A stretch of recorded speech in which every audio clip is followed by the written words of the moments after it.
Imagine yourself on the field, hearing the crowd roar louder than your alarm clock on a Monday morning. This is the life of Song Yoo-jun, a prodigy who dribbles past opponents, expectations, and even fate itself. That is, when this useless one doesn't trip over his own self-confidence. Imagine standing before legendary rivals, where every dribble could mean glory or shame on YouTube forever.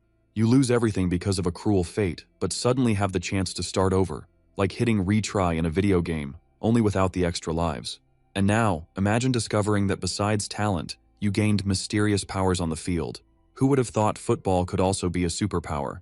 If you thought the Super Bowl was exciting, it's because you've never seen the heart of a suffering Korean boy beat louder than the final whistle. If you're as passionate about football as the obsessed character in the story, tell us, what's your favorite team?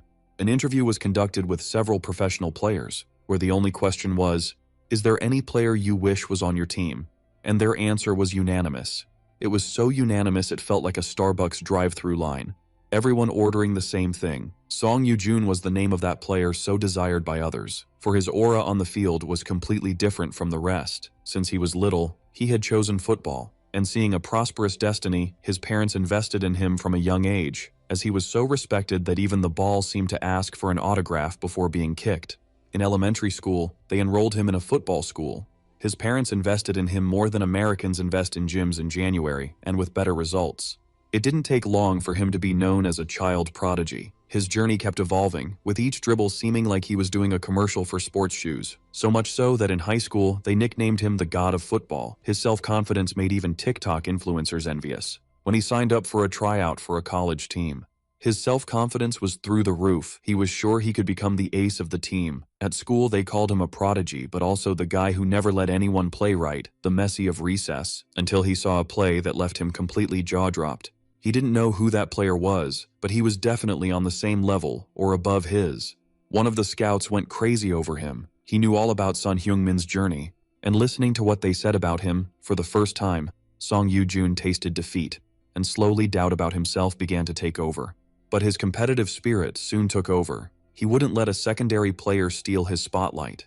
He was so confident he seemed like a fantasy league player before the first round, meaning it always goes wrong. From that day on, he started training twice as much, every day. He trained so hard that if he were in the US, he would have become a meme like guy who never leaves the gym. From morning until night, rain or shine, Song Yoo-jun wouldn't let go of the football. 6 months later, his improvement was already noticeable. Playing as a central midfielder, he made others eat dust. However, this meant that even his teammates couldn't keep up with him. The scout freaked out more than an American discovering free Wi-Fi at the airport. Sun Heung-min couldn't be more furious with that previous pass. Yoo-jun apologized and then did the unexpected. Completely changing his route, he ran after the mistake he had made, literally. Seeing that, the player from the other team began to lose hope. That boy was definitely a demon on the field. The referee announced the end of the first half of the match. The referee's whistle sounded more stressed than a McDonald's cashier on Black Friday, and everyone left the field to cool off and catch some air. Song Yoo-jun was happy with his own performance until his name was called. Sun Heung-min was still burning with anger over that previous pass. He nudged his teammate and said he better practice his passing from then on. The guy got angrier than an American waiting for late coffee at Starbucks, but Yoo-jun was already giving his all precisely because of him. In practice, he ran more than a late pizza delivery guy during the Super Bowl. However, suddenly, the young man changed the subject. There were only 2 months left until the qualifiers for the World Cup. If they wanted to be selected, they would have to train 3 times as much from now on.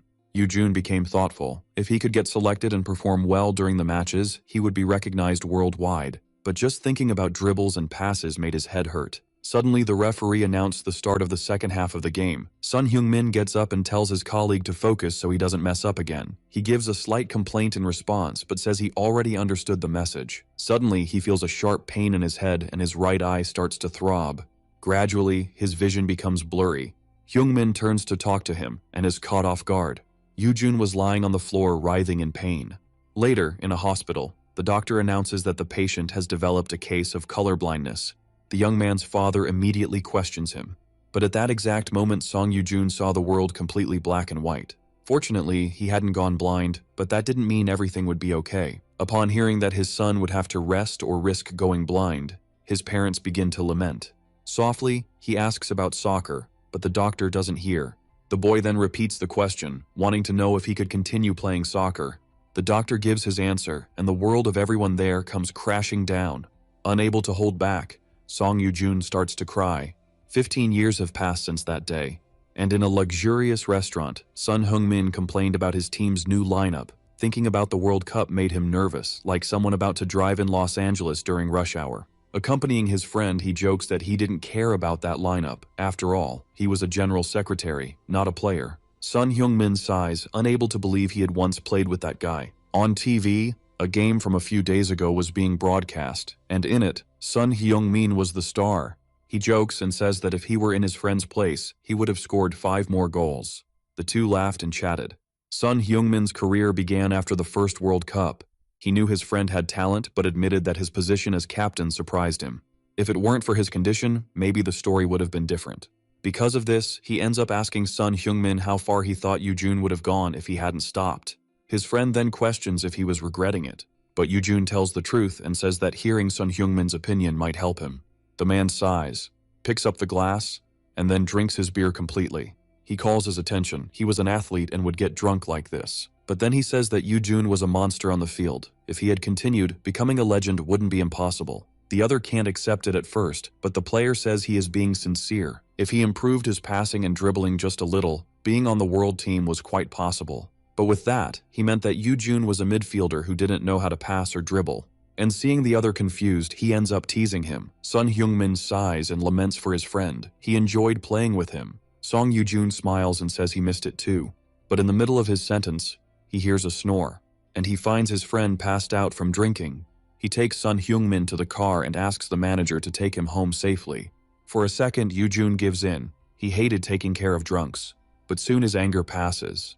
Sun Heung-min's words still reverberate in his head. Unexpectedly, it starts to rain, and he begins to run home. While doing so, he thinks that if it weren't for color blindness, he could be playing. If his world weren't black and white anymore, he could have dominated the entire world as a soccer player. However, his thoughts are soon interrupted by a truck. He can't react because it was too close. And thinking about how his life could have been different, the accident happens. Song Yoo-jun is now on the ground, wondering if he would be dragged away from there. In his last seconds, he wishes he could have played soccer at least one more time. Suddenly, voices are heard, and he wakes up. He can see the blue sky and hears Sun Heung-min calling his name. Seeing him young again, he comments, and the other asks if he is crazy. He mentions that he had been hit by a car when he suddenly notices something. That uniform belonged to Dongil, the team he played for at 17. Song Yoo-jun starts to look around and for a second wonders if he is dreaming. Suddenly, the referee says that the second half is about to start. Sun Heung-min says it would be better if he didn't play since he had collapsed. But Song Yoo-jun holds him back and says he would play. More than anything, he wanted to play soccer again, and he had gained the opportunity. Years had passed since the last time he touched a ball, and now he could also see colors. The game begins, and with a smile on his face, Yoo-jun dribbles past the opposing team's player. He runs across the field feeling more alive than ever. In the middle of his path, a player blocks him, and he starts to calculate another route. Suddenly, 2 players from his team shout that they are free. If he passed to Yang Juchan now, maybe his team would have a chance. He prepares, but suddenly a golden light floods the field, and it seemed that light was guiding his way to the perfect spot. Song Yoo-jun then kicks with all his might in that direction. Yang Juchan is confused. Theoretically, there was no one there, but in reality, Sun Heung-min had just arrived. Yoo-jun is also surprised by his teammates' appearance, but soon they manage to score and everyone starts to celebrate. From afar, he watched his friends and ends up smiling. In his previous past, everything had gone wrong, but now he had a chance. He had one more chance to start over. Thus, Song Yoo-jun lets out a shout of joy from the bottom of his heart. Tears gather in the corners of his eyes. To feel the happiness of playing again alongside his teammates and having a fresh start went far beyond what he had wished for. And in that moment, he was unable to notice, but that golden light would completely change his life. The match was over, and Dongil School's team had won 2-0. Happy with the victory, the students get ready to leave, but it seemed that Song Yoo-jun was in a different vibe. He was quiet and downcast until he suddenly started to laugh. Song Yoo-jun couldn't believe he had played an entire soccer match again. That feeling was real. It wasn't a dream, and he didn't know how, but he was back. Sun Heung-min appears and asks what he was doing, looking like a madman. With a cheeky grin, he says he was in a good mood. His friend rolls his eyes but quickly changes the subject. That pass earlier had been incredible. Yoo-jun recalls that moment and wonders what that golden pillar was. He hadn't seen it since then. With a good-natured smirk, He says his talents were evolving. Sun Hyungmin doesn't pay attention. He wasn't going to keep inflating his ego. He turns and says he was going home, and it would be better for Ijun to do the same. After all, they had training the next day. It was better to rest. Later that night, Song Yoo-jun had arrived at his old apartment. He enters the password and steps inside, observing the surroundings. The house was just as he remembered. His mother was cooking and said dinner was almost ready. His father was already home, sitting at the table as always. Noticing a difference in his behavior, his father asked if he was feeling all right. But his mother defended him and asked the boy to sit down. The food looked delicious, and he hadn't eaten his mother's cooking since he had moved out. Yoo-jun takes the first spoonful, but then remembers that despite his mother's dishes looking beautiful, they were never tasty.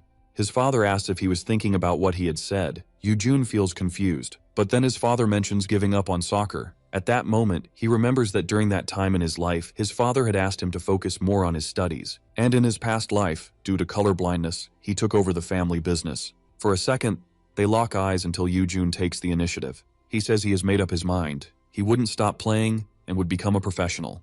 The next day, the coach divided the team into two groups. Sun Hyungmin and Song Yoo-jun ended up on the same team, so the two start teasing each other. And when his friend jokes about the pass, he becomes thoughtful. Would he see that light again? The match begins, and soon the ball is passed to him. Yoo-jun prepares and scans the field, waiting for something to happen. As nothing happened, he passes the ball forward. The passes continue until it reaches Yang Ju-chan's feet. He observes the team and then kicks hard forward, cutting across the field. The ball lands right at Yang Ju-chan's trunk, and now that it has been passed to him, he would definitely make sure to score a goal for the team. But Park Jung-soo appears in front of him. The two exchanged some friendly jabs and teasing, until Song Yoo-jun shouts that he is free. Yang Ju-chan doesn't think twice and passes the ball to him. He had gotten the ball, but unfortunately, he was in a trap.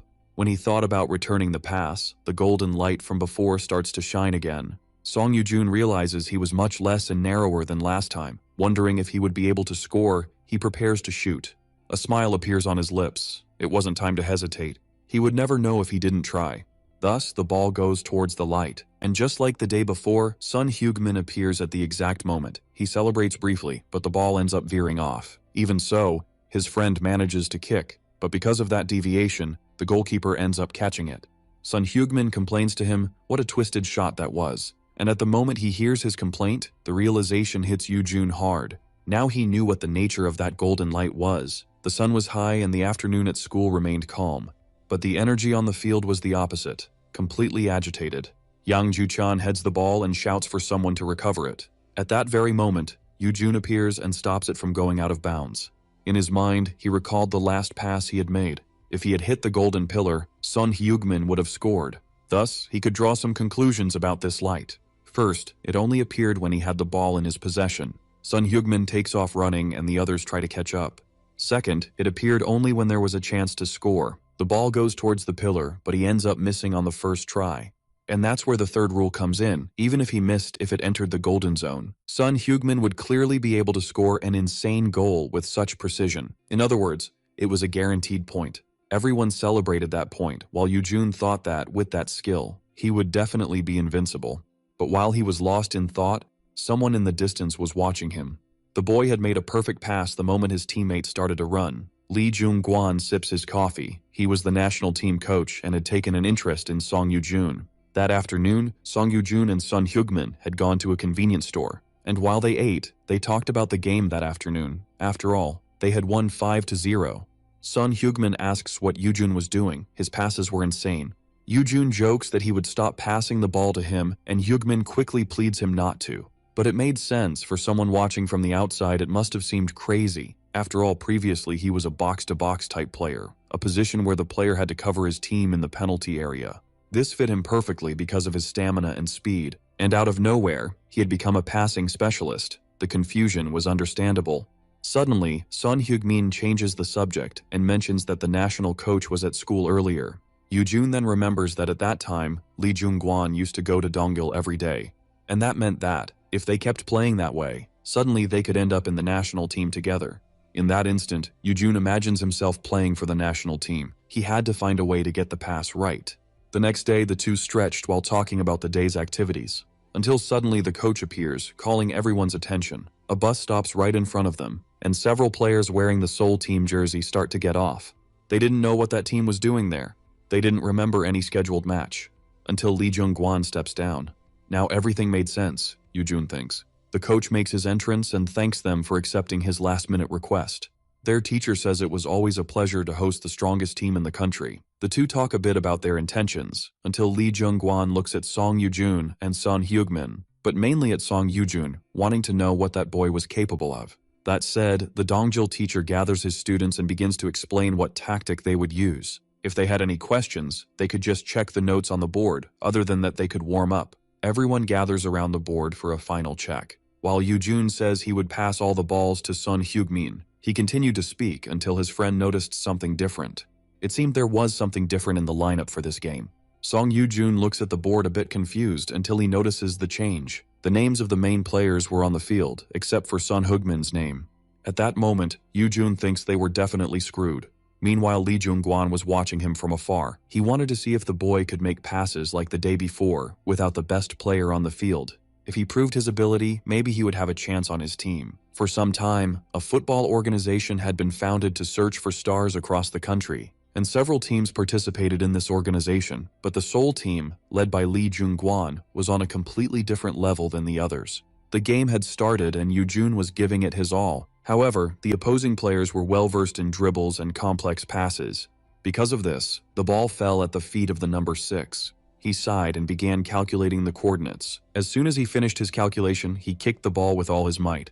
It crossed the field, leaving the players wondering where that ball was going, until it landed perfectly at the feet of the player facing the goal, and he scored the first point of the match. Song Yoo-jun tried to understand what was happening. After all, it was the true strength behind the leadership of the Seoul team. It was the central midfielder Oh Seung-min. The night before, Yoo-jun had been researching teams online, and he came across an article about Oh Seung-min stating that he was the MVP of passes.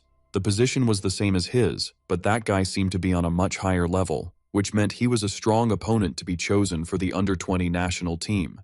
And if he wanted to be selected for the team instead of that guy, he would have to improve his skills. In the past, that might have sounded impossible, but with that golden zone, he might just manage it. Back to the game, Yoo-jun was trying every way to pass the ball to Gudo-gyung, but every time he did, the guy marking him managed to intercept the ball first. Even so, he persisted, but this only made his friend more and more frustrated. Because of this, his success rate on passes so far had been 0%, meaning he was in trouble. He couldn't see the golden light, and without it, there was no way to make accurate passes. If it continued like this, his dream of joining the under-20 team would go down the drain. Suddenly, he noticed Oh Seung-min right in front of him. The opponent prepared to shoot and dribbled past him. The ball went straight to the number 7. He caught it, prepared himself, and shot. But he ended up hitting the goalpost, which left him frustrated. Seeing that, Yoo-jun thought that if it were Hyung-min in his place, he definitely would have scored. Oh Seung-min was called by Lee Jung-gwan, and as soon as the boy looked at him, the coach praised his pass. In that instant, Yoo-jun felt threatened. A compliment from Lee Jung-gwan was quite an achievement. He had to find a way to make a pass even more incredible than that. From the bench, Yang Ju-chan questioned, feeling that the midfield was under too much pressure. Would that game be worth it without him and Hyung-min on the field? It was hard to create goal opportunities without two key players, hence the pressure, especially with Oh Seung-min distributing passes left and right, but maybe it wasn't all bad.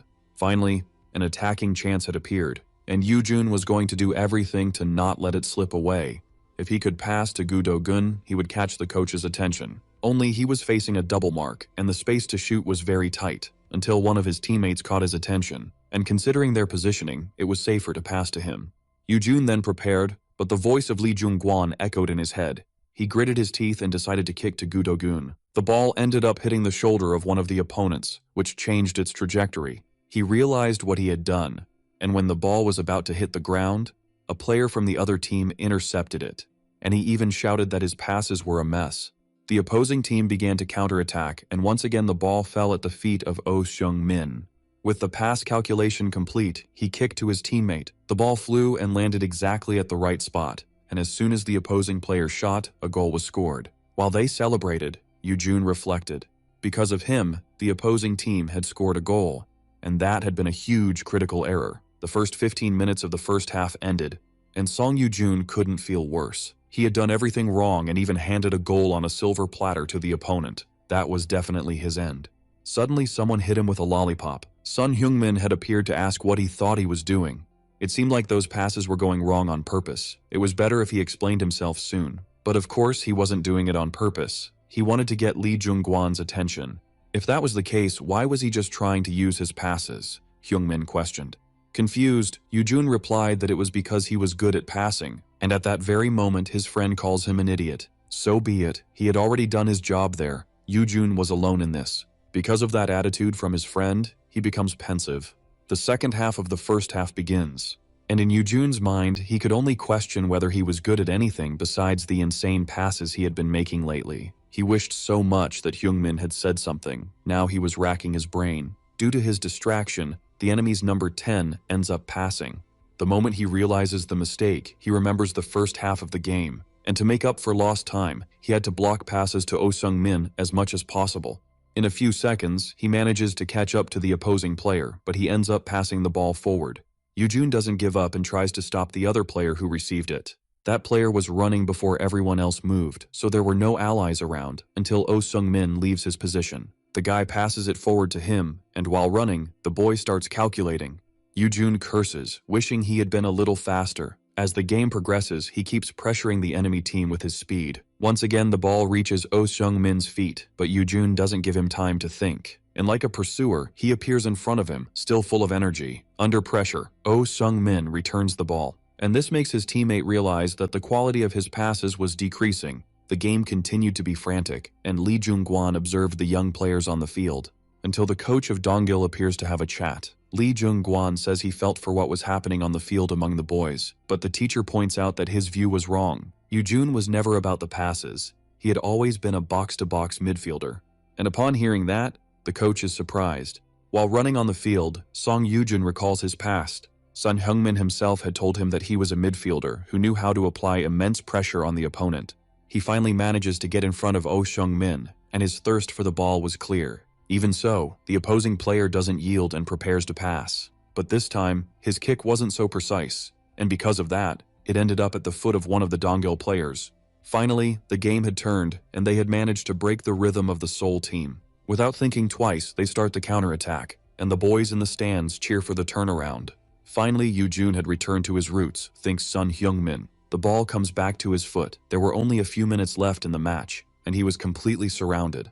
Looking around, he sees himself with no way out, until suddenly that light shines again. And as soon as he recognizes that glow, his adrenaline skyrockets. The golden zone had appeared at the 45 of the second half, and if Sun Hyungmin was on the bench, that meant it worked with other people too. Wondering who would score that goal, Yoo-jun kicks the ball towards the light, and someone comes charging towards the ball. Gu Do-gung heads it in and scores a goal. The team starts to celebrate just as the game ends. Watching from afar, Lee Jung-gwan makes his decision on who would be the central player of the under-20 national team. In the afternoon at school, in the football club area, Song Yoo-jun was sitting in the locker room, deep in thought. Earlier, the golden zone had appeared without Sun Hyungmin being on the field. But why had it only appeared in the second half of the game, he wondered. A video was playing on his computer, and he was analyzing his friend's playing style. As he watched the movements, the passes, and then the goals he scored, until a reality hits him, and it dawns on him. Sun Hyungmin was clearly above average. He knew his friend was good, but he had never realized how much. And this made him understand that the golden light appeared when they had a chance to score. Gu Do-gung was more of a defender than an attacker, meaning he didn't create many goal opportunities, unlike Sun Hyungmin, who was always changing his position on the field. In summary, he was the perfect striker to activate goal chances, and that was where the problem lay. Depending on the striker, Yoo-jun would be useless. Suddenly, someone calls his name, and Lee Jung-gwan enters the locker room, asking to have a little chat with the young man. Night had fallen and dinner was served. For the first time, his father was afraid of his mother's cooking. She laughs and says it was a new recipe she had learned in the online course she was taking. But in the middle of the conversation, her father notices Yoo-jun very quiet. His mother comments that the boy had been like that since he returned from school. She then asks if he was being bullied or something like that, but he replies no, quite the opposite. A smile appears on his face, and Song Yoo-jun announces that he has been selected for the under-20 national team. His father is in shock. This meant he would be on TV and everything. Yoo-jun laughs and says it wasn't quite like that, but his father was already super excited for him. He quickly calls his friend to share the good news. and the young man can't believe it. He didn't expect the old man to be so happy. Well, in his past life, the two had suffered a lot when he received the results of the colorblindness test. His mother takes his hand and says she is happy for her son. She knew he had worked hard for this. In that instant, tears well up in his eyes. Being able to share this happiness with his parents was truly a dream. This time, he would make sure to bring them pride. The next day, he and Hyugmin were training on the court. He shares that the coach had selected him for the national team, and Hyugmin is happy to hear that. His advice had paid off. Yoojun teases that he got in because he was really good, not because of the advice. Hyugmin was about to tease back when they hear two people arguing.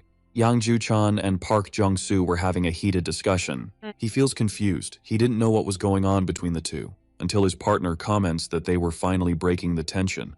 Within their team, there were two people who were the heads of the group. Yoojun then remembers that there were indeed two groups, the group wanting to join the under-20 team led by Hyugmin and Yang Ju-chan, and the group that was completely against the under-20 team led by Park Jung-soo. Some of them, like Yoojun himself, got along with both sides, but it wasn't the same for everyone. Park already didn't like them much, and with Ju-chan on his case, his patience had run out. Yoojun finally understood what was happening between the two, and it made sense. But while looking at them, something caught his attention. A red flame flickered in Park Jung-soo's eyes, then it vanished, and he wondered if it had been his imagination. But what if it wasn't? He questioned whether there was another zone like his golden one. The teacher interrupted the two, wanting to know what was happening there. Seeing that he had arrived, Hyugmin said it was better for them to get back to training soon. Yoojun took one last look back just to be sure. That flame had been strange. The two resumed running, and his friend commented that they had training with the national team the next day. He said he remembered and wondered if there were mini-groups in the national team too. Hyugmin paused for a moment and then smiled. With or without groups, the important thing was that they were together. Yoojun shivered. It wasn't normal to see Hyugmin in such a good mood. At the under-20 training field, Song Yoojun introduced himself to his new teammates. The atmosphere was quite serious, and each player there was sizing him up. A nervous smile appeared on his lips. He would definitely have trouble fitting in. Well, he was finally where he wanted to be. He would find a way to deal with it. At the under-20 training field, the boys were warming up, passing the ball among themselves. A boy with blonde hair was Yoojun's partner in this warm-up. Worried about what had happened when he arrived, the young man wondered if the coach was turning a blind eye. Suddenly, his teammate commented that Oh Seung-ming had lost his spot to Yoojun. Even though his stamina wasn't great, his passes were spot on. Trying to fit in, he agreed. That guy's passes were indeed impressive. And while saying he would do his best, a ball came flying towards him with full force. He dodged at the last second but ended up falling, indignant about what had happened. Kim Min-seung praised him and said he had done it on purpose to check the rookie's reflexes. They didn't need guys who just wanted to do their best. They needed people who were really good and had confidence in themselves. At that moment, Yoojun realized why the coach hadn't said anything earlier. He wanted Yoojun to show that he deserved to be there to his teammates with his own skills. Lee Jung-gwan appeared and said that in the afternoon there would be tactical training. For that, they followed a strategy and divided them into two teams. Kim Min-seung had stayed on the opposing team and mockingly wished him good luck. Song Yoojun remembered that name from the 2022 championship. Kim Min-seung became known for his speed on the field and his precise defense, skillfully stealing the ball from the opposing team. He had really made a mess in that cup and was ready to break through. Lee Jung-gwan announces that they would start in 5 minutes, so it was better to warm up. That said, he calls Yoojun for a quick chat. He goes to the coach, curious to know what it was about. And the man says that in this game he would be a wildcard player. In other words, his position on the field wouldn't be fixed, allowing him to move freely between offense and defense. This meant that the coach wanted him to give his all and was free to do so. Therefore, he wouldn't hold back and would show what he was capable of. But his confidence quickly fades when he sees that everyone was playing for real. They were giving their all to gain ball control for their own teams. And it was at that moment he realized that even though he wanted to show what he could do, no one was passing him the ball. Even being a new player, that was a bit too much. Suddenly Yoojun hears someone asking him to get out of the way, and when he turns, he finds two players coming in his direction. It was too late to dodge, so the guy hits him hard and sends him flying. Someone extends a hand to help him. It was Moon Jong-won, apologizing for hitting him. It wasn't his intention. Yoojun thanks him for the help, and the other one says goodbye, returning to his position. Sun Hyugmin approaches and asks if he is okay. He says yes, but that wasn't what his friend was talking about. It was about the others not passing the ball to him. If they gave him a chance, they would see how good Yoojun was. He wonders if he should talk to them. Well, if Sun Hyugmin talked to them, it would be easier. But just as his friend was about to go, Yoo-jun asks him to wait. But at that moment he couldn't depend on him. He had to do this alone. So he says he doesn't need it. He would find a way to show what he was capable of. He would make them regret not passing the ball to him earlier. It didn't matter if the ball wasn't passed to him, because he alone knew how to chase after it very well. Moon Jong-won is surprised to see that he had moved from defense to offense. With confidence, Yoo-jun says he would steal that one and move forward. But his opponent smiles, and in the blink of an eye, he completely dribbles him. Yoo-jun is surprised by that speed, but he also had it in his favor. Just as he was getting close, Moon Jong-won kicks the ball backward, which leaves the young man completely stunned. In a few seconds, another player appears from the goal line and shoots to the other side of the goal. At the same moment, another forward receives the ball, but when he tries to score, he ends up hitting the post. He couldn't believe he had missed that. It had been so close. While the player was whining, Yoo-jun reflected on what had just happened.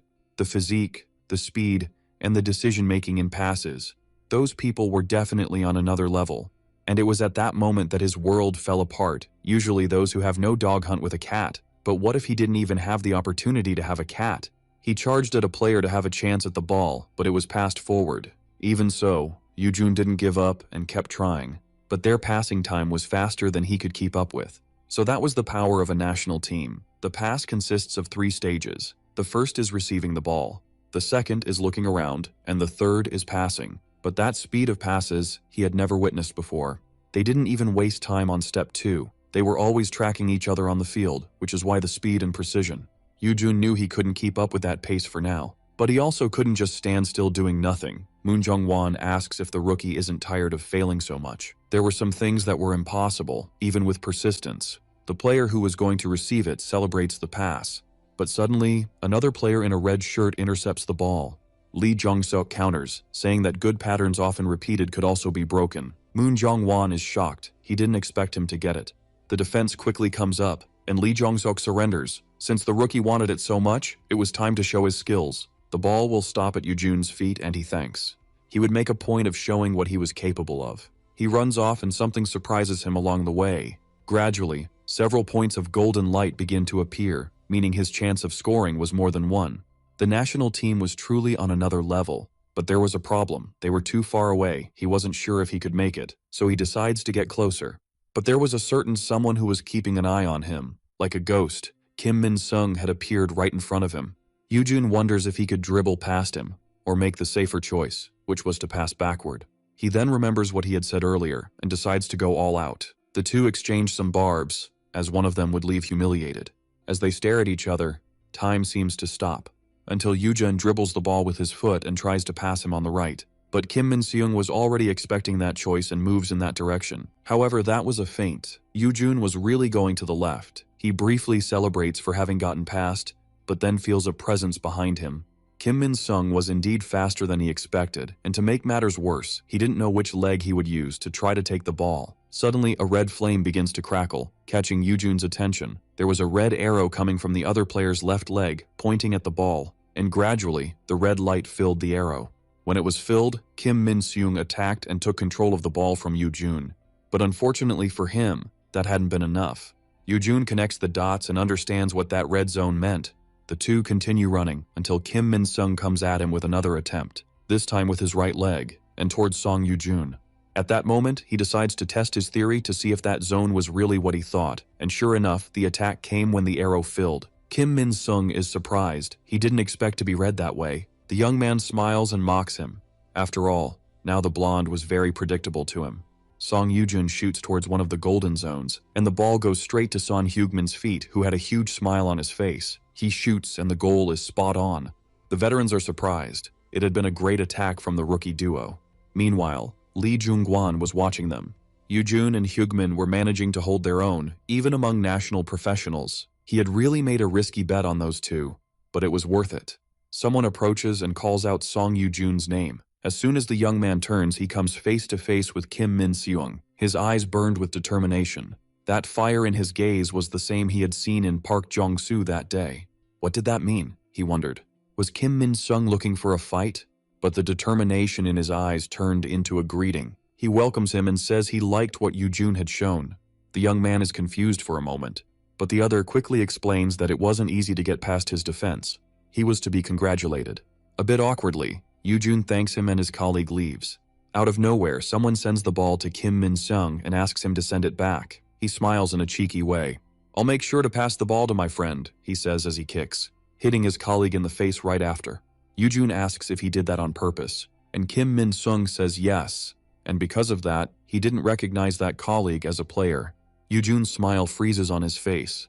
That guy was really out of his mind. Because of the breaking of barriers in the first half, the second was quite smooth. The ball came to him, and whenever he could, Yoo-jun dodged Kim Min-sung, leaving the other completely dumbfounded. Moreover, he also had assistance from the Golden Light.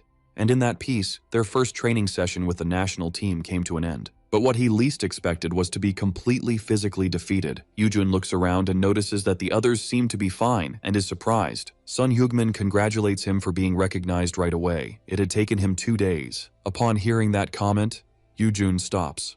Did that mean Sun Hyugmin was admitting his defeat to him? He questions. And his friend tells him to go pick coconuts. But it was too late. Yoo-jun had already etched those words into his soul. It was a relief to know he had done well. The red zone had helped him a lot. Having a preview of which leg he would attack with and at what moment was very unfair. He didn't expect a new zone to appear, but it made sense. The golden light represented opportunity, and the red light meant hostility. Since it had appeared during a ball theft attempt and defense, it made sense. He wonders if there were more colors. Besides that, he had never seen anything like it in his past life. There were still many mysteries to unravel. Yeo Sung-soo was giving commands to the boys, telling them to go faster and faster. As soon as Yoo-jun finished his sequence, he took a few minutes to breathe. It had been 3 weeks since he joined the national team, and thanks to training in daily life, he had made some friends. One of them was Lee Jung-suk, the center forward who represented Korea around the world. Soon after, Moon Jung-won joined them bringing water. They had also become friends. The young man always enjoyed Yoo-jun's passes. Moon Jung-won was considered the top striker in the Korean League. In addition, he also had Kim Min-sung and Sun Hyugmin by his side. Everyone gathered there was considered a monster of Korean football. Hyugmin crouched down and asked if they had packed their bags yet. Yoo-jun was confused at first, but soon his friend reminded him that the Sendai Cup was coming up. Indeed, there were only 2 days left until the competition started, he thought. The Sendai Cup was a friendly tournament held in Japan, with participants being the under-20 teams from Brazil, France, Japan, and Korea. In his previous life, Korea had lost to Brazil, and France had only managed to beat Japan. In other words, Korea ended up with 2 wins and 1 loss. For others, it might just be a friendly, but for him, it was what would determine his official spot. He remembered how hard it had been for Hyugmin to secure his spot. He had to make a name for himself, no matter how. After the Sendai Cup, everyone would know who Song Yoo-jun was. Finally, the day of the trip arrived, and they headed to Sendai, a small historic city in Japan. Everyone was super excited about the trip and the friendly match, but Hyugmin had different plans. He had always been eager to try Japanese sweets. Seeing what his friend's goal was, Yoo-jun tried to find another partner to go for a walk. And when Lee Jong-seok said he was going to eat some ramen, he got excited right away. The two then went to the traditional restaurant Sanpachi-kyu. Yoo-jun ate with gusto, leaving not a drop behind. Indeed, Japanese ramen was the best. Yoo-jun remembered that he had forgotten his wallet at the hotel and asked if his friend could pay. But he had only brought 200 yen. Hearing that conversation, the owner immediately asked how they were going to pay. Suddenly, Yoo-jun heard a familiar noise. Someone was playing football in the street, with people around. The guy then commented that if his opponent managed to take the ball from him, he would pay double the bet. Hearing this, Yoo-jun had an idea. He and Lee Jong-seok went over to the group and entered the challenge. People began to gather around to watch. The guy said the rules were simple. They just had to take the ball from him within 30 seconds. The two started to warm up, and Yoo-jun thought about how privileged he was in Korea because of his father. The boy approached and asked who would go first. At that moment, he stood up and said he wanted to go first. So, the two faced off, and the clock started counting down. The boy charged at him without thinking twice. Yoo-jun reacted, but soon realized he had lost sight of the ball. He couldn't believe it was in the same place as before. But his opponent came back and said he was just playing with him. Everyone started laughing, and Yoo-jun felt embarrassed. He tried not to get carried away by the atmosphere and said that this time he would start. Now, that was the determination he was talking about. The match finally began, and the two started the duel. The guy was fast and had good ball control. His dribbles bordered on the impossible, so well trained they were. It was almost a frantic dance where the ball was handled with mastery. Yoo-jun spotted an opening, but as he charged in, he realized he had been tricked when the guy made a pass backward. He was surprised for a moment, but getting that ball back was more important than admiring his opponent. However, the alarm rang. The 30 seconds were up. Yoo-jun was in shock. He hadn't felt the time pass. His opponent congratulated him and called the next challenger. Yoo-jun apologized to Jung Seok. The opponent was stronger than he had expected. Well, he could leave it to him. From now on, it was just to sit and watch. The two stare at each other and the boy prepares himself. When the time starts, he charges forward. He was confident, planning what he would do to deceive the opponent. He would use his left or right, but as soon as he looks ahead thinking of going through the middle, he faces the other's concentration. This makes him hesitate for a moment. He was the one with the ball, so why did he feel trapped in a trap? It seemed like this one was good, interesting. He prepares the ball and starts a sequence of dribbles, standing in the same place.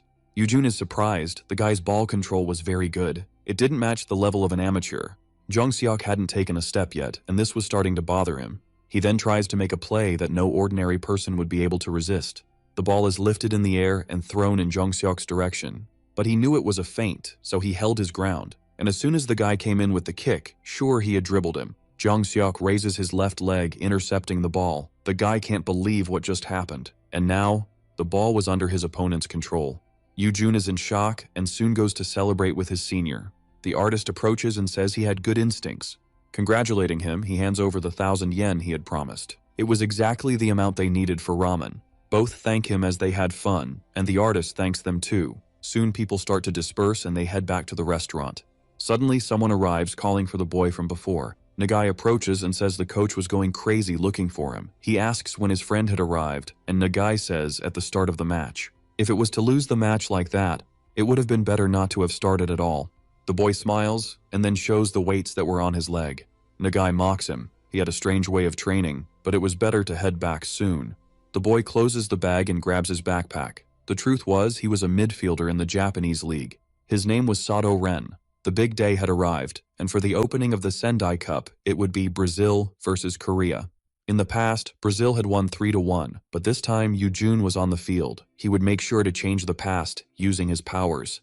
The match begins, and to Yoo-jun's despair, he was on the bench. Because of this, his anxiety skyrockets. After all, there was no way to change things from the sidelines. An hour before the match, in the Korean team's locker room, Moon Jung-won was using Pox as a bargaining chip to get passes from Yoo-jun. The boy says no, but his friend keeps begging, wanting to score a little goal. But suddenly Coach Lee Jung-gwan arrives and says Yoo-jun was out of the match against Brazil. This time he would stay on the bench. Yoo-jun starts to wonder if he had done something wrong. But suddenly the golden light begins to shine. It seemed that Lee Jung-gwan had a strategy for them to win. The game was going smoothly, but he couldn't help but feel worried. After all, 10 minutes of the second half had already passed, and at that exact moment, Brazil scored the first goal. Dudu Barbosa, number 9 of the Brazilian team, had scored the first goal and was celebrating the point. Even with the goal, the Korean team managed to regain possession, and the crowd went wild. Despite the score being 1-0, they didn't give up, and that excited everyone around. Minchai advanced down the field and made a pass to Lee Jung-seok, but Eziel Vitorino stepped in front and stole the ball. Jung-seok called for the defense, but it was already too late. They kept passing the ball, and it fell back to Dudu's feet. Yoo-jun noticed that the passing time between the players was extremely short. They were also fast, but the Brazilian team was on another level. What were they doing differently? He wondered. Suddenly, Jung-seok's voice came into his head. In the challenge from the other day, he had understood the opponent by observing their movements. And since he was on the bench, he wanted to take this moment to observe the opponent. There was just one problem. He had no idea how to do that. Well, in that case, he would do what was within his reach. Could he see any zones forming from the bench? But while he thought about that, and how they worked, a goal is announced, leaving Lee Jung-gwan worried. It had been another goal from Dudu, through Eziel's pass. Yoo-jun ends up noticing that the two were always together. Eziel always kept in touch with Dudu in his blind spots, and Dudu managed to pass the ball to him without even looking back. Next came the tic-tac passes, which allowed Dudu to advance through the defense and score the goal. While the team celebrated, Yoo-jun realized that those two were the stars of the team. Lee Jung-gwan calls his name and he responds. It was time for him to prepare. He was going to make the substitution. Finally, his moment had come. The commentators complained about the match. Brazil was dominating the opponents. But suddenly, a piece of information reached his ears. He began to announce the substitution, but upon seeing that Go Min Chang was coming off, he was surprised. In his place would enter the rookie Song Yoo-jun. His teammates welcomed him. Better late than never. They better prepare because Yoo-jun had the stamina to run the entire field. The Brazilian players celebrated the second goal while observing their opponents. Son Heung-min felt that the difference between the two teams was huge. Even so, he tried to motivate the team. But everyone was in a pessimistic mood at that moment. When he thought everything was lost, Son Heung-min heard the substitution announcement. Crazy, the smile began to return to his face. And it could be just one player, but hope had returned to the team. Moon ran with everything and made the pass to Lee Jong-suk. As soon as he got the ball, a player appeared in front of him, but he locked eyes with him and powered past the opponent. He felt the difference. That player didn't appreciate the same game from minutes ago. Jong-seok passed to Yoo-jun, who managed to catch it without letting the ball be stolen. It was the boy's first time on the field. Let's see how he performs, the commentators said. It seemed that with his entry, things were starting to heat up on the field. Dudu noticed the change in atmosphere. The 17 wasn't just any substitute. In an attempt to pass, the ball ended up being intercepted. It was exactly now that hell would begin. Yoo-jun had to keep up. The ball was sent directly to Dudu, who was on the other half of the field. He noticed that in front of him were two defenders. He could get past them.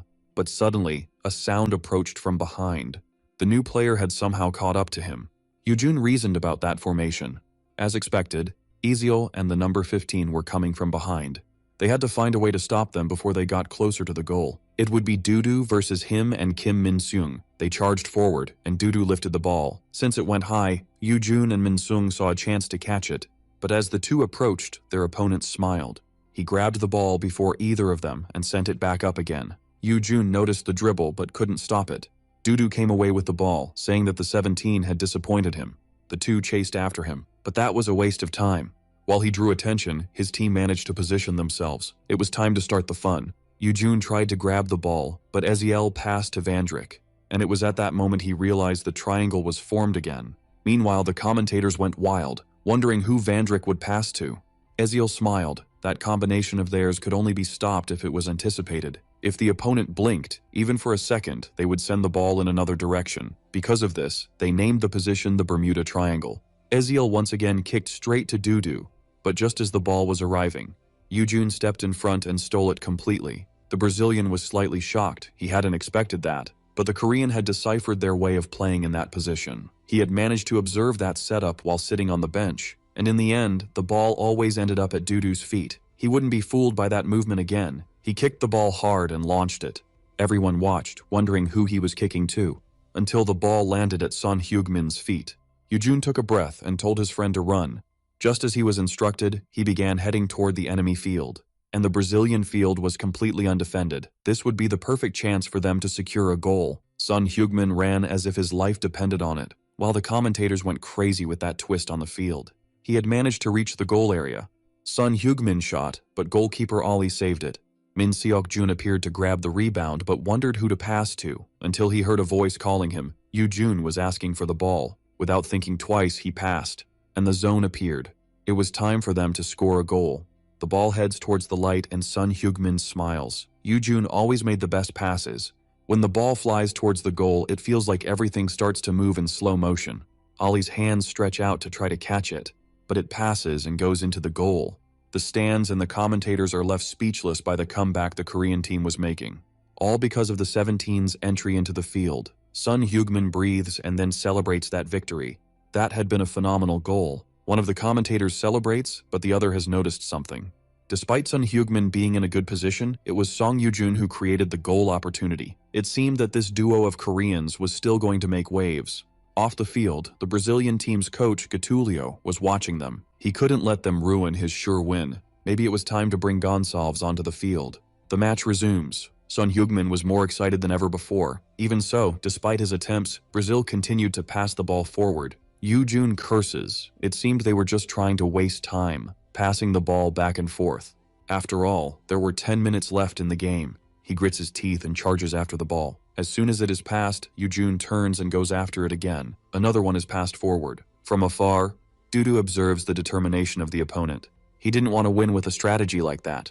Moreover, he hadn't even managed to get revenge for the earlier ball theft. While he was thinking, he hears a series of shouts coming from the stands, followed by the commentator's announcement.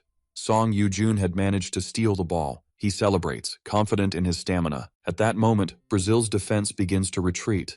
Eziel calls for the block and everyone starts moving towards Yoo-jun, but he was able to see everything through the hostile zone. He dribbles past the two, surprising them. And when the golden light appears, he shoots in its direction.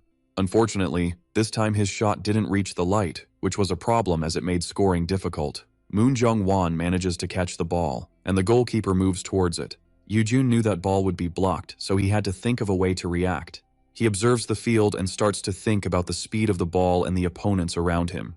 Considering everything, the ball would probably stop at the corner on the right side. But even hitting the side, the ball was too high and would end up going out. There were also only a few minutes for the rebound. In that case, there was only one thing he could do. Yoo-jun gains momentum and performs a bicycle kick. He needed to kick the ball, no matter how. It flies back into the goal area, giving them a second chance. Both coaches watched that change of pace in the game. The fans were already pulling their hair out from so much anxiety. When the ball enters the goal, a second of silence occurs, until the commentator lets out an incredible from the bottom of his throat and everyone goes wild. Song Yoo-jun had made the difference on the field, but the only thing he could think of now was his past. The sadness upon receiving the result of his color blindness, contrasting with now. He pounds his chest and starts shouting. All his friends also congratulated him. That attack had been beautiful to watch. Yoo-jun stands up now confident, wanting to score another goal.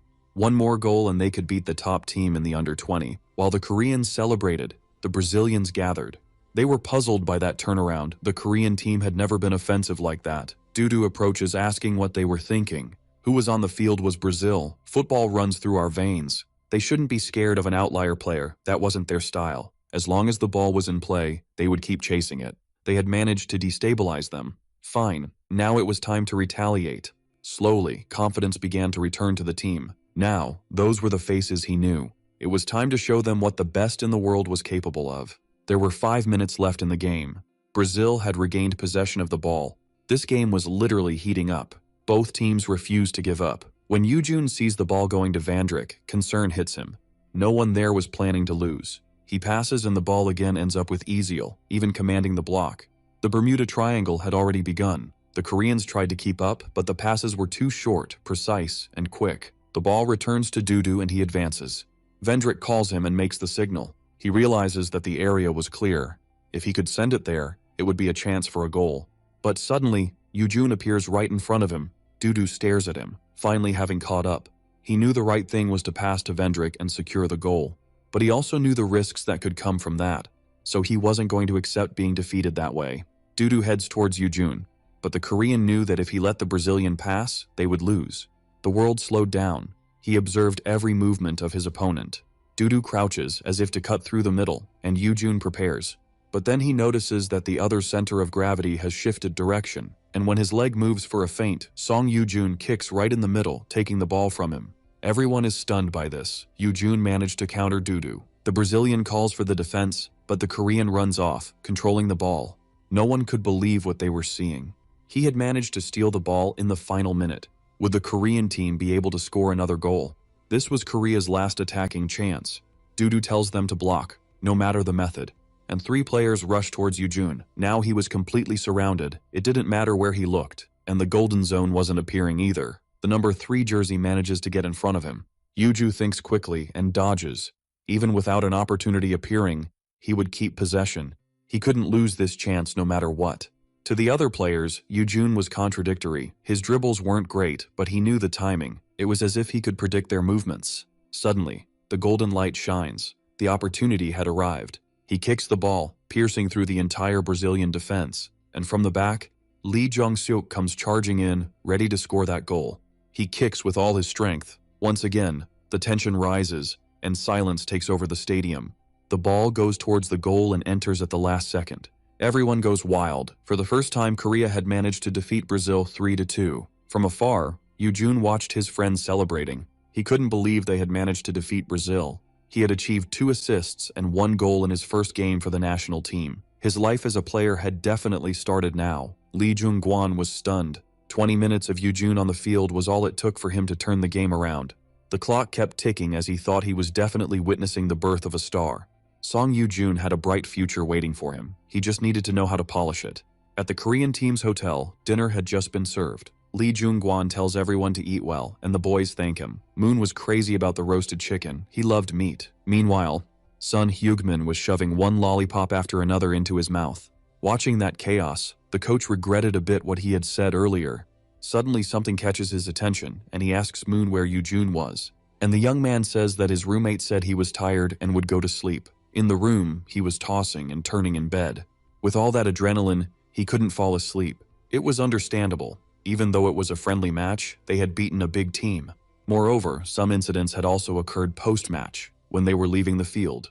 Song Yoojun was approached by Jung Seop, a reporter from the KBC Sports Channel. He asks for an interview and Yoojun agrees, but since it was his first, he was very nervous, hoping he hadn't said anything stupid. Dudu had also appeared asking to swap jerseys with him. Yoojun was surprised. He hadn't expected that. Because of his reaction, Dudu thought he didn't want to, but the boy quickly corrected himself. He hadn't expected that the future star of Brazil would want to swap jerseys with him. The two chatted a bit, and Yoojun was happy thinking they could become friends. Finally, Coach Yeo Sung-soo called him over to talk. Yoojun was a bit confused and asked who was accompanying him. He was simply facing the founder of the Korean U20 National Committee. In summary, they wanted to send him to study in Spain for a season and then return to play for Korea. It seemed simple, but having such a request after his first game was daunting. Well, if he acted on impulse, he could end up in a deep hole. After all, if he didn't train, he would have problems. To avoid that thought for now, he said he would talk to his parents. All of this happened just 3 hours after the match, so he was exhausted. When he finally decided he would fall asleep for good, someone entered his room. Coach Lee Jung-gwan had come looking for him. Seeing the boy's face, he asks if he should go home, but Yoojun insists that he stay. The coach sits on the bed, and the young man asks if everything is okay. He starts to say that it was nothing serious, but he wanted to know if Yoojun aimed to become a professional player. And upon hearing that, he is left speechless. Seeing the confusion, Lee Jung-gwan asks if he intended to go to university. Yoojun ponders. If he were to study, he would lose a lot of time. And in this life, he had decided to become a football star. Thus, he says no, he would like to dedicate himself exclusively to football and become a professional. Lee Jung-gwan then says that if he hadn't received any offers yet, he would like to help him. Yoojun couldn't believe that the coach wanted to help him with his career. It was 2009, meaning Korea had not yet debuted outside of Asia. He would probably be recommended for this first league, but he wanted to play at a higher level. To be sure, Yoojun asks if it would be to help him grow here in the country. But Lee Jung-gwan says no, he wanted to send him to train and grow abroad. In that instant, he freezes. The coach asks if he knew about the Super League, and upon hearing that, Yoojun goes crazy. Well, he had played in that Turkish league when he was younger, so he had contacts. In fact, it was from there that the greatest Korean defender Choi Young-ho came. In other words, it was a route where success was guaranteed. From the young man's expression, Lee Jung-gwan ends up thinking that he didn't like the idea. If he wanted to go higher, there was also the option of the Japanese league. Yoojun smiles and says that if they were leagues recommended by Lee Jung-gwan, he would think about it. But he didn't even need to finish for the coach to understand that it wasn't what the young man desired. Yoojun apologizes, but Lee Jung-gwan then tells the truth. From now on, he would receive several offers like that, so he had to know how to choose. He then understands what the coach was trying to say and thanks him for the tip. Well, because he was young and inexperienced, Lee Jung-gwan was worried, and since he couldn't recommend him to the leagues he knew, he could find someone to help him make decisions. So he wanted to know if the young man would like to be introduced to a sports agent. Yoojun is surprised. Agents were literally responsible for a player's career, from small contracts to negotiations with big clubs. Because of the depth of the work, he couldn't hire just anyone. Having someone recommended was the best choice. So excited, he says yes. But Lee Jung-gwan looked a bit sad. He really wanted him to go to the leagues. From his wallet, he takes out a small card and hands it to the young man. That was the contact for agent Kim Ji-ho. Yoojun is happy. He liked that name. When they returned to Korea, Lee Jung-gwan would introduce him personally. Thus, he would leave now and let the young man rest. But as soon as he opens the door, Moon barges in and accidentally hits the coach. The big guy is confused at first by the strange sound, and when Lee Jung-gwan steps out from behind the door, he gives the kid a smack. Soon after, he leaves and tells the two to behave.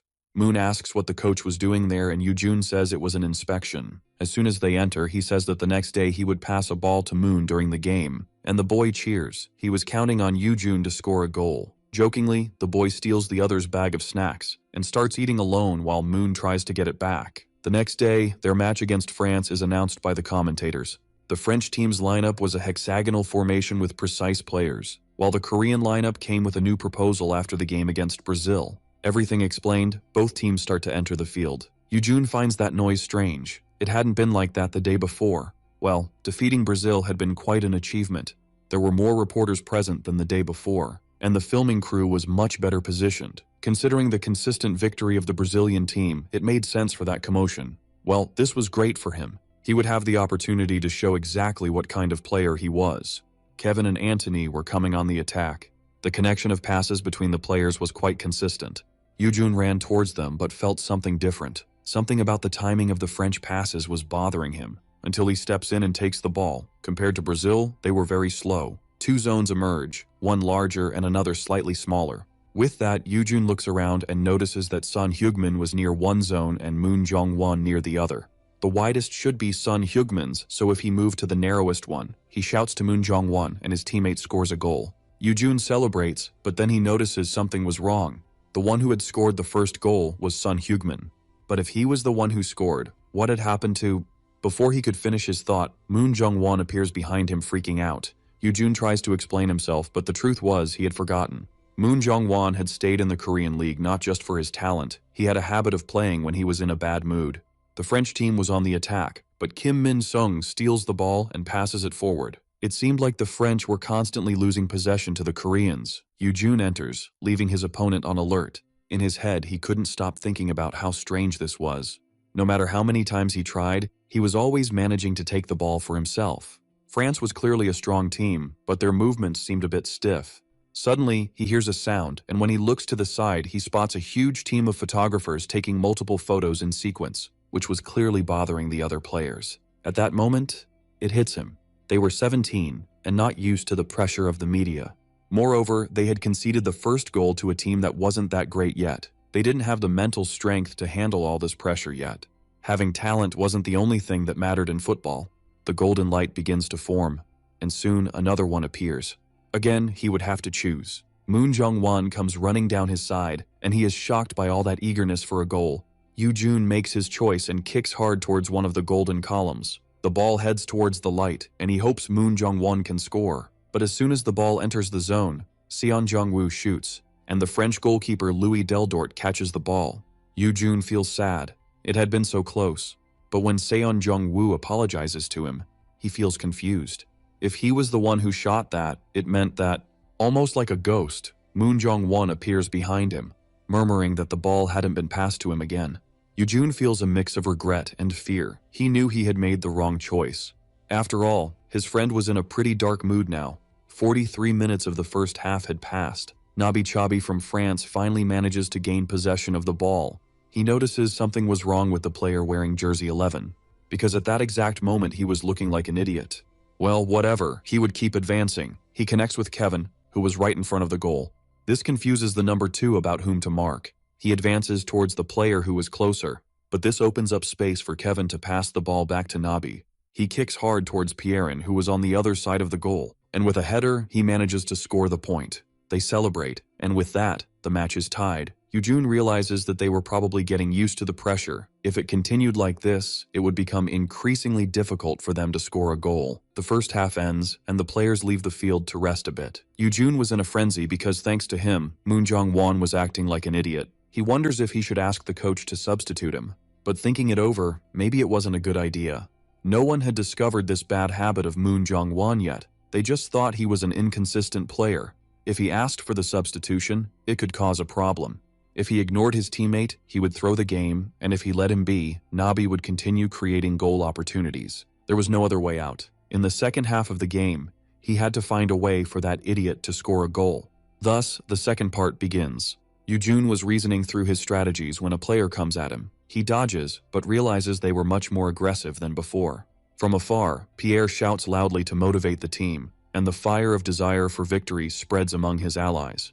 It seemed that the goal at the end of the first half had given them a boost. Yoojun was really in trouble because France was now determined to show their power. Shadi was super excited, and as soon as he receives the ball, he heads it and passes it to Kevin. Seeing that his teammate had received it, he doesn't waste time and keeps running. Despite being slower, France also knew how to do the Bermuda Triangle. And as the ball rotates, it comes back to Shadi, who was now well penetrated into the enemy's field. Without thinking twice, he passes to Pierre, who was face to face with the goal.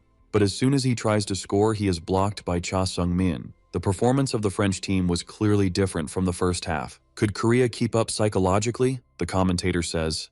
Yoo-jun realizes that this time it was his team that was shaken. And to change that, somehow he had to make Moon Jong-won score. Suddenly, a hand touches his shoulder. Lee Jun-seok asks if he was trying to set up a goal for Moon. He says he noticed that his teammate was sulking and that's why he was acting like a fool. Commenting on a few more things he had noticed, the situation became quite obvious. Yoo-jun is surprised, as his colleague's observational skills were truly sharp. And it was at that moment that an idea came to his mind. He already knew what to do for Moon Jong-won to score a goal. The competition continued at full steam, and Song Yoo-jun advanced on the field. He wanted to find a way to enhance his observation, even if it was through force. So he took the moment to read the opponent in front of him. His center of balance had shifted. Now he had to know which way he would go. Calmly, he focused more and more, assessing the posture and habits of the boy. And finally, an image formed in front of him, showing which way he would go. With that, Yoo-jun managed to steal the ball. It was time to use this to his advantage. He always anticipated the movements of his opponents on the field, but to turn the game around, he needed to observe his teammates as well. If Min Seok-jun was on the left, he could simulate when he might make a pass to him, and based on what he was seeing, he made his decision, deciding to send the ball to the side of Soon Jong-gu. Seeing that everything had gone according to his prediction, Yoo-jun felt happy. Unfortunately, the pass ended up not connecting, and the ball went to a corner. The referee blows the whistle for a counterattack from France. Yoo-jun felt somewhat frustrated. It seemed his reading wasn't very good yet, but now he could understand better how to read the flow of the game. Lee Jun-seok was on the offensive, marking Shady. With that, he forced him to pass to Kevin. The number 3 realized it would now be a one-on-one, so he made sure to mark Kevin with everything he had. But he wasn't the only one with a plan there. Kevin smiled and then passed the ball. It was a feint. His teammate caught it and mocked, unable to believe the Korean had fallen for the trap. But while he was speaking, Kim Min-sung passed by him and took the ball away, leaving the other surprised and with half-spoken words. Kim Min-sung smiled, loving to silence others with his talent. He kicked the ball, sending it to the left side of the field.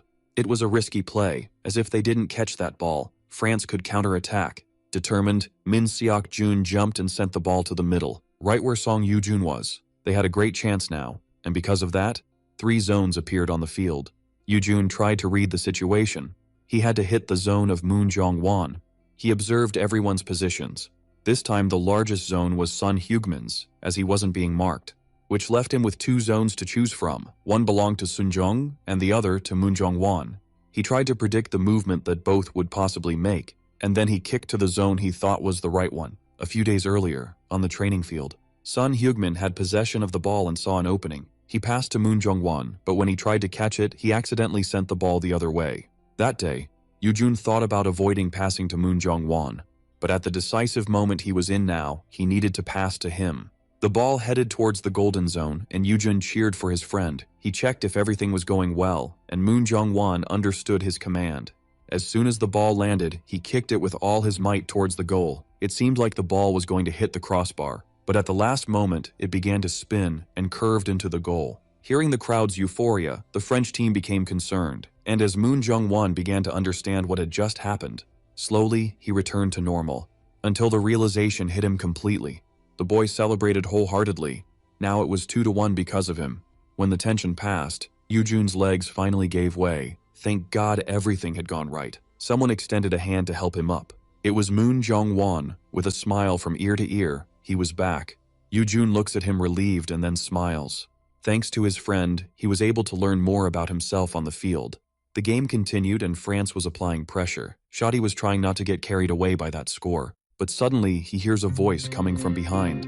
Moon Jong-won was thirsty for the ball and passes in front of him. Shadi is confused, as not long ago that number 11 was a nobody. But he wasn't going to let that slip by. He tries to regain possession of the ball, but the brute strength of number 11 was greater than he expected. Shadi reflects on the goal from earlier. Maybe that had made a difference in his posture. For some reason, he wasn't able to dominate him. The horn marking the end of the match sounds, he had won. And Yoo-jun smiles at the news. Now they just needed one more match, and they would be the champions of the Sendai Cup that year. In the late afternoon, they headed to their bus to return to the hotel.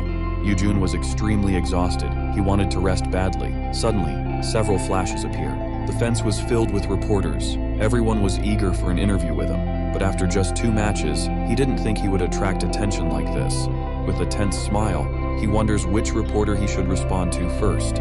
Suddenly, one from KBC introduces himself. His name was Kwon Jung Seop. Right away, Yoojun remembers he was the same guy who had appeared after the match against Brazil. He then decides to talk to that reporter, but it had to be quick as the bus was waiting. His next game would be against Japan. He wanted to know if he had expectations of victory.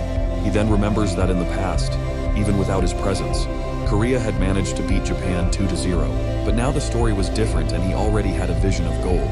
Thus, he smiles and takes the microphone to say that yes, he was confident they would win. Back at the hotel, he checked some things about Japan on his computer. Because of his past, he remembered the setup of the Japanese team and its players. He had studied a bit of this back then as a precaution. Who would have thought it would come in handy? But there was something that bothered him, according to what his coach had given him. There was one specific player who was new, meaning he wasn't in the previous match. Sato Ren. He felt he had heard that name before. Could it be that, on that day, that guy he had competed against was the #1 free football player?